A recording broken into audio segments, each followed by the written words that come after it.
Air news 24 সমূহ দৰ্শকসকলক স্বাগতম জনাই আজিৰ গুৰুত্বপূৰ্ণ খবৰটো দেখুৱাবলৈ যত্ন কৰিম। আজি হৈছে 23 তাৰিখ অৰ্থাৎ ভাৰতবাসীসকলৰ বাবে এটা ভাল খবৰ। চন্দ্ৰয়ান 3 আজি সম্পূৰ্ণৰূপে লেণ্ড কৰিব বুলি ইছৰোৰ পৰা জানিব পৰা গৈছে। এনেদৰে ইছৰোৱে সম্পূৰ্ণভাৱে যোগাযোগ ব্যৱস্থা অব্যাহত ৰাখিছে।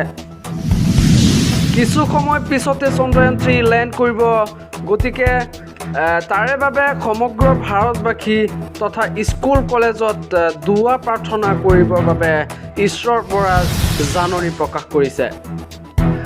এই মুহূৰ্তত এয়াৰ নিউজ 24 তথা সমগ্ৰ ভাৰতবাসীসকলক জনাবলৈ বিচাৰিছোঁ যেন কিছু সময় পিছতে চন্দ্ৰয়ান 3 চন্দ্ৰত লেণ্ড কৰিব বুলি জানিব পৰা গৈছে আৰু তাৰ বাবে সমগ্ৰ ভাৰতবাসীয়ে যেন দুৱা প্ৰাৰ্থনা কৰি থাকে।